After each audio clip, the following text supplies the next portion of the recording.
안녕하세요. 오늘 선생님들과 유치원 학교급식 컨설팅 사례를 통해서 이야기할 숭여자대학교 식품영양과 최정화입니다. 이번에 선생님들과 함께 이야기 나눌 내용은 급식 환경 및 개인위생관리 내용입니다. 오늘 이야기할 순서는 세척, 소독 및 환경위생관리이고요. 이때 MSDS를 포함해서 말씀드리도록 하겠습니다. 두 번째로 개인위생관리를 함께 이야기하고자 하고요. 마지막으로 해썹 관리에 대해서 선생님들과 함께 이야기하도록 하겠습니다. 먼저 세척, 소독 및 환경위생관리입니다. 오늘 선생님들과 함께 이야기 나올 때요. 제가 가운데 사진을 보여드리고요. 왼쪽 부분에는 선생님들과 함께 컨설팅 결과, 그리고 저희가 컨설팅 결과 이렇게 개선해 주셨으면 좋겠어요 라는 방향으로 강의 자료는 구성되어져 있고요. 제가 하나하나 설명드리도록 하겠습니다. 사진을 보시면 선생님들 고무장갑과 도마가 충분히 소독액에 담겨지지 않음을 보실 수가 있습니다. 저희가 이 학교뿐만 아니라 많은 학교에서 도마나 앞치마 소독조 내에 도마와 앞치마가 완전히 침지되지 않아서 미생물 증식이 우려되고 있었습니다. 컨설팅 결과 도마 및 앞치마 소독 시에 적정량의 소독제에서 침지되어서 충분히 소독될 수 있도록 관리가 필요하다라는 것을 말씀드리도록 하겠습니다. 다음은 선생님들 보시면은 칼이 소독할 때 어려움이 있는 게 잘못 침지할 경우에 조리종사원들이나 이제 사용하시는 분들이 꺼내다가 안전사고의 우려도 있습니다. 그래서 이렇게 낮은 바트에 담가 놓으시거나 칼꽂이에 담아 놓으시는데요. 손잡이가 보시다시피 충분히, 그리고 칼도 충분히 침지되지 않는 경우가 있습니다. 따라서 칼이 소독액에 충분히 침지될 수 있도록 관리해 주시면 좋을 것 같습니다. 보시면은 이제 씻기고 세척 후에 이제 선생님들께서 보관해 놓은 모습을 저희가 볼 수가 있었는데요. 그냥 사진상으로는 이렇게 둘 수밖에 없는 학교가 많은데 어떻게 해야 되나 라고 이제 생각을 하실 텐데요. 저희가 컨설팅을 갔을 때 살펴보았을 때는요. 식기구를 세척 후에 겹쳐서 보관을 하셨는데요. 이때 물이 충분히 빠지지 않아서 제대로 건조되지 않는 상태였습니다. 따라서 선생님들께서 식기구를 보관하실 때에는 세척 후에 완전히 건조한 후에 보관해야 되는 것을 말씀드리도록 하겠습니다. 선생님들께서 이제 보시면은요, 조리 공간이, 조리실이, 그리고 동선들이 이제 애매한 곳이 있다 보니까 손 세정대에 사용한 조리 도구를 두어서 정말 손을 씻어야 되는 시점에 손 세정대를 사용할 수 없는 상황이 있을 수도 있습니다. 따라서 사용한 조리 도구는 선생님들께서 세척 전에 별도의 위치에 보관한 후에 세척해야 합니다. 이 부분은 선생님들 보시면은요, 제가 붉게 동그라미 표시를 하였는데요. 릴 호스가 쓰레기통 옆에 위치하게 되어져 있는 거죠. 그래서 조리실 내 호수가 쓰레기통에 인접한 상태로 있어서 폐기물이나 이런 부분으로부터 오염이 우려되는 상황입니다. 따라서 릴 호수의 고정 위치를 변경해서요. 이렇게 호수가 사용할 때 쓰레기통에 닿지 않도록 관리를 하셔야 합니다. 선생님들 보시면은 이제 공간이 아무래도 많이 부족하다 보니까요. 우리가 쓰레기나 폐기물이나 아니면 이제 종이박스 외포장지 같은 경우에 놓는 게 조금 애매한 공간이 이제 위치할 수가 있는데요. 지금 보시다시피 청결 구역 내에 폐기되어야 하는 종이박스를 이제 활용하고 있기 때문에 이로 인한 교차 오염이 우려되고 있는 상황입니다. 종이박스에서는 사실 오염물질이 붙어 있을 수가 있습니다. 따라서 오염물질 등에 의해서 교차 오염이 우려되기 때문에 구분해서 보관해야 되는 것을 선생님들께 다시 한번 말씀드리도록 하겠습니다. 선생님들 보시면은, 이제 자주 보시는 모습일 수도 있고, 어떤 선생님들께서는, 어머, 이렇게 보관을 하나? 라고 이제 생각을 하시는 선생님들도 있으실 텐데요. 음식물 전용 쓰레기통을 사용하지 않아서 교차 오염이 우려되는 상황입니다. 간혹 이제 음식물 쓰레기 양이 많지 않아서 이렇게 사용하고 바로 버린다라고 말씀을 주시는 학교들도 있는데요. 저희가 조리실 안에서는요, 페달이 달린 그리고 뚜껑이 있는 전용 쓰레기통을 구비해서 위생적으로 관리해야 되는 것을 다시 한번 선생님들께 말씀드리도록 할게요.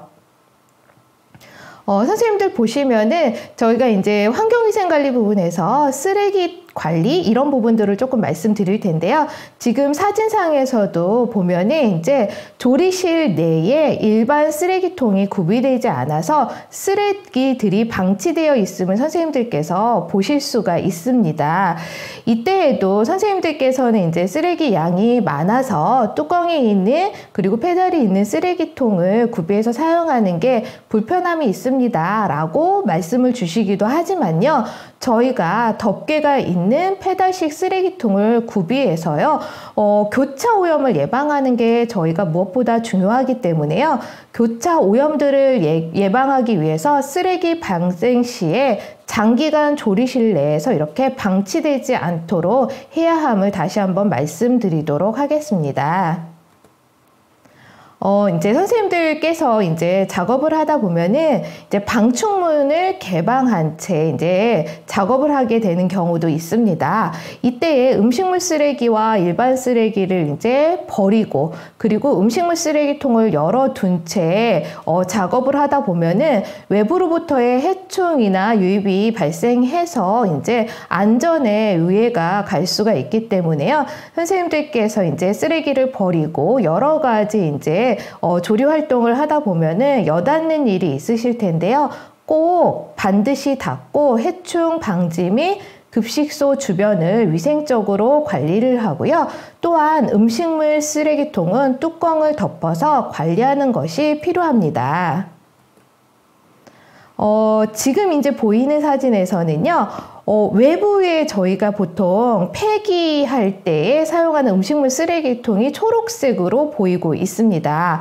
그래서 쓰레기통이 식기 소독고와 인접한 상태로 위치하고 있기 때문에 교차 오염이 우려된다라고 보시면 될 것 같습니다.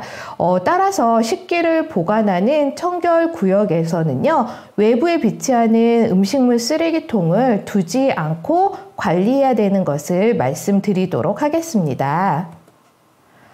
이 부분은 이제 많은 학교에서 이제 보실 수가 있는데요. 겉으로 보면 괜찮은데 이 사진에서는 어떤 문제가 있을까라고 이제 질문을 주시는 선생님들이 있으실 거예요. 식기세척기의 내부 청소 상태는 양호하였는데요. 커튼의 위생 상태가 미흡함을 보였습니다. 그래서 선생님들께서 이 강의를 보시고 나서 선생님들께서 근무하는 급식소에 식기세척기의 커튼을 한번 뒤집어서 한번 보시면 어떨까 싶습니다. 그러면 겉에서 보이는 것과 다르게 뒷면은 지저분해서 우리 학교도 교체를 해야겠네? 라고 생각을 하시는 학교들이 있을 거라고 생각이 됩니다. 따라서 식기세척기 내부 커튼 같은 경우는요, 주기적으로 교체하고 그리고 보이지는 않지만 주기적으로 청소 관리를 해야 함을 말씀을 드리도록 하겠습니다.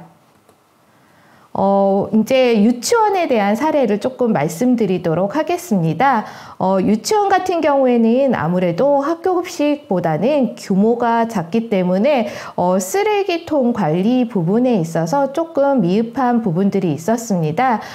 뚜껑이 있는 페달 쓰레기통이 있음에도 불구하고요, 우리가 조리하는 중에 발생하는 이제 폐기물이나 쓰레기를요, 일반 쓰레기 봉투에 넣어서 이제 조리를 진행하고 있었습니다. 그러니까 페달 쓰레기통의 위치가 조리를 하시면서 쓰레기를 버리기에 불편한 곳에 위치하고 있었던 거죠. 그렇기 때문에 선생님들께서 근무하고 있는 급식소에서요, 페달이 달린 쓰레기통이 있다 하더라도요, 쓰레기를 조리 중에서 이제 나오는 것들이 동선에 맞게 배치되어 있는지를 살펴보셔야 합니다. 따라서 조리 동선에 맞게 쓰레기통을 구비하고요. 그렇지 않은 유치원이나 학교 같은 경우에는요, 쓰레기통을 위치를 조정해서 원활하게 사용할 수 있도록 이제 위치를 잡아주시면 좋을 것 같습니다. 네, 선생님들 자외선 소독기를 보여주고 있는데요. 보시면은요, 자외선 소독구에 식기류가요, 굉장히 많이 담겨져 있습니다. 적정 용량 이상으로 보관되어 있어서 소독 효과가 감소되어 미생물 증식이 우려되고 있는 상황입니다. 선생님들께서 잘 아시다시피 자외선이 표면에 직접 조사되는, 그러니까 쬐어지는 곳에 소독의 효과가 있음을 아실 거예요. 그렇기 때문에 저희가 자외선 소독군에 식기류를 보관할 때에도요, 적정 용량만큼 보관해야 되고요. 이게 이제 많은 제품들이 소독구에 들어가 있는 유치원 같은 경우에는요, 추가적인 식기 소독구 마련이 필요하다라고 말씀을 드리도록 하겠습니다. 선생님들 보시면은 제가 빨갛게 표시를 해 놓았는데요. 여기에 보이는 게요, 골판지인 거죠. 아마 외포장지 상자를 여기다가 이제 놓고 식기구를 넣은 상태였습니다. 세척 후에 조리기구를 골판지 위에 보관하고 있어서 교차 오염이 우려되는 상황입니다.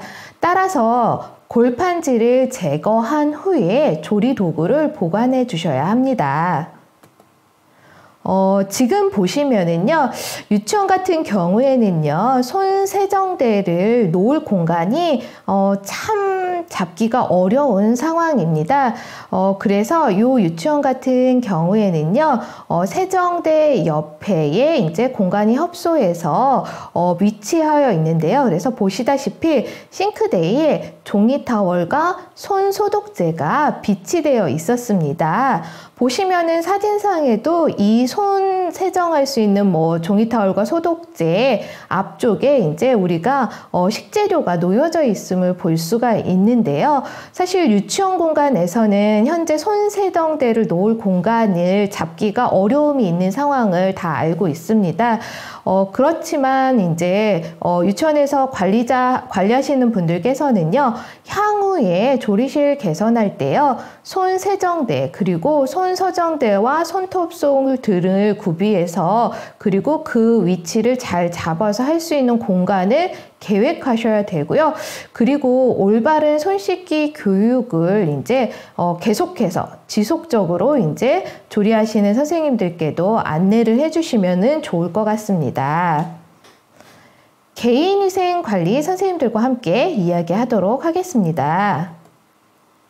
선생님들, 저희도 이제 컨설팅을 가거나 할 경우에는 위생모 착용을 하는데요. 위생모 착용 시에 머리카락이 보여서 식품에 머리카락 등이 유입될 우려가 있습니다. 따라서 위생모 착용 시에 머리카락을 모자 안으로 넣어서 착용해야 됨을 말씀드리도록 하겠습니다. 지금 이제 사진에 보이면 위생모를 착용은 하셨어요. 그런데 이제 귀가 노출이 되어 있습니다.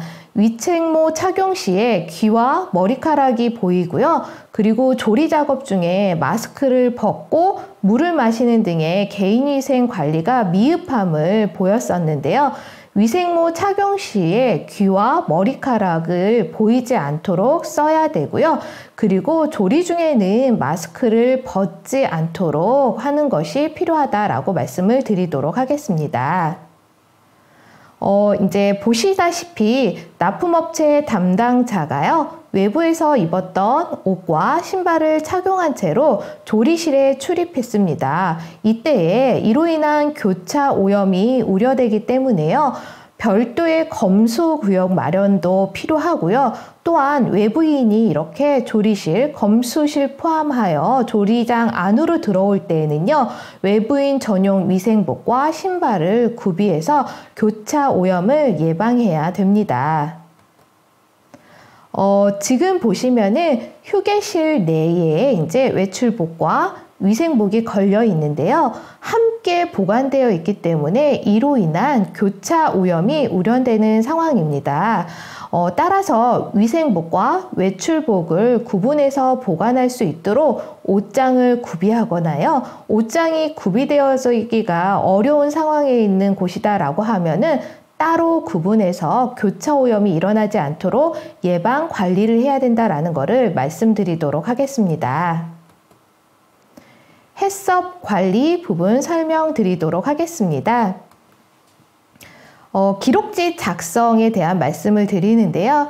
많은 선생님들께서 현장 기록하는 것이 참 어렵다라고 말씀을 주십니다. 그렇다고 해서 선생님들께서 기록을 이제 어렵다고 해서 하지 않아도 되느냐, 이거는 아닙니다. 저희가 학교급식에서는 현장에서 관리한 것을 현장에서 기록하는 것이 원칙입니다. 그래서 선생님들께서 현장 기록하는 것이 많이 어렵다 하더라도요, 선생님들께서 현장에서 기록을 해주셔야 되는 것을 이제 말씀드리면서 시작을 하도록 하겠습니다. CP 기록지들이 현장에서 기록되고 있지 않음을 볼 수가 있는데요. 작업 지시서에 측정한 온도만 지금 동그라미 붉게 표시가 되어져 있는데요. 얘만 작성이 되어져 있는 상태였습니다. 또한 업무 담당자가 직접 기록하지 않고요. 다른 사람이 작성하고 있는 것을 저희가 살펴볼 수가 있었습니다. 현장에서 CP 기록지 관리가 많이 어려움이 있다는 것은 알고 있지만 모든 CCP와 CP 기록지는요, 현장 기록이 원칙입니다. 따라서 현장에 배치해서 기록할 수 있도록 지도 그리고 교육이 필요합니다. 그리고 CCP 및 CP 작성은요, 영양교사, 영양사 및 업무를 수행한 조리사 그리고 조리 종사자가 현장 기록을 해야 합니다. 다른 사람이 하는 것이 아니라 그 작업을 수행했던 담당하신 분께서 현장에서 기록해야 된다는 것을 다시 한번 강조해서 말씀을 드리겠습니다. 저희가 이제 이번 개정판 지침서를 나가면서 강조되고 있는 부분 중에 하나입니다. 저희가 이제 작업을 전처리실에서 했느냐, 조리실에서 했느냐, 이렇게 기록지 CCP2에 이제 표시를 하게 되어져 있는데요. 제가 네모로 빨간색으로 이제 표시를 해 놓은 거를 선생님들께서 한번 살펴보시면은요. 소독 후 썰기는 조리실에서 하셔야 합니다. 근데 표시를 보시면은 전처리실로 표기되어 있습니다. 그래서 선생님들께서 CCP2 기록지 작성 방법에서 특히 취급 장소 및 표기를 자세히 살펴봐 주시고요. 이에 대한 교육이 필요합니다. 그래서 소독 후에 썰기 작업은 조리실에서 실시해야 된다는 것을 다시 한번 강조해서 말씀드리도록 하겠습니다. 지금 보시면은요, 기록지가 깨끗하죠. 많은 학교에서 볼 수가 있습니다. 현장 기록이 안 되고 있습니다. 그때 이제 방문해서 작업을 하셨던 선생님들과 대화를 해보면 많은 어려움을 말씀을 주십니다. 말씀을 주시지만 앞서 제가 말씀드렸던 것처럼 저희가 기록지는 현장 기록이 원칙입니다. 따라서 어려움이 있다라고 말씀을 주시더라도요, 현장 기록에 대한 교육을 지속적으로 하셔야 된다라는 것을 말씀드리도록 하겠습니다. 그 다음에 CP2 식품 접촉 표면 및 세척 소독 기록지입니다. 세척기 통과 식판 온도는 71도씨 이상이 되고 있습니다. 그런데 어떤 기록지를 사용하나 봤더니 세척기로 식판 소독이 안 되는 학교의 기록지를 사용하고 있었습니다. 저희가 기록지를 보면은 A, B 해당되는 기록지들이 있는데요. 이 기록지를 잘못 선택해서 사용하는 학교도 있습니다. 따라서 이 학교 같은 경우에는 세척기로 식판 소독이 되고 있기 때문에 CP2B 기록지로 작성을 해야 된다라는 것을 말씀드리도록 하겠습니다. 지금 보시면은 이제 스마트 해썹 이제 기기를 사용하는 학교들인데요. 공교롭게도 이제 컨설팅을 갔을 때에 관리 시스템을 사용하고 있는데요. 입력 오류가 발생해서 제대로 입력되지 않고 있는 학교들이 좀 있었고요. 그리고 이제 중심 온도 같은 경우도 주반찬, 부반찬, 중심 온도가 모두 동일하게 이제 기록이 되고 있었습니다. 올바른 모니터링 결과 기록 유지를 위해서는요, 우리가 사용하고 있는 스마트 해썹, 그리고 해썹 프로그램 기기를 이제 오류가 있거나 문제가 있을 때는 시정 조치를 바로 해서 올바르게 관리할 수 있도록 선생님들께서 신경을 써주시면 좋을 것 같습니다. 저희가 이제 나눈 내용을 조금 정리를 해보도록 하겠습니다. 세척 및 환경위생 관리에서는요, 저희가 칼, 도마, 앞치마를 이제 소독 관리를 철저하게 해주셨으면 좋겠다. 그리고 자외선 소독구는 정말 대부분의 급식소에서 사용을 하고 있는데요. 적정 용량을 넣어서 자외선 소독구가 기능을 잘 할 수 있도록 관리를 해주시면 좋을 것 같습니다. 그리고 이번 컨설팅에서 조리실 내에 쓰레기통 사용이 미흡함이 많이 보였는데요. 조리실 내에 뚜껑이 있는 쓰레기통을 사용해서 고차 오염을 예방할 수 있도록 해야 합니다. 네, 개인위생 관리 부분입니다. 귀와 머리카락이 보이지 않게 위생모를 착용해야 되고요. 외부인이 급식실 안으로 들어올 때요, 복장 관리를 철저히 해주시면 좋을 것 같습니다. 마지막으로 해썹 관리입니다. 제가 방문하는 모든 학교에서 현장 기록에 대한 어려움을 말씀을 주십니다. 그럼에도 불구하고 저희가 현장 기록이 원칙입니다. 또한 업무를 직접 수행한 담당자가 기록을 해야 된다는 것을 말씀드리도록 하겠습니다. 현장에서 참 많이 혼돈을 하시고 계시는 부분 중에 하나가 CCP2 기록지 관리를 할 때에 소독 후에 썰기 작업은 조리실에서 수행해야 된다는 것을 다시 한번 강조해서 말씀드리도록 하겠습니다. 네, 제가 준비한 내용은 여기까지였고요. 항상 학교 급식을 위해서 애써주시는 선생님들께 감사 인사를 드리면서 마무리하도록 하겠습니다.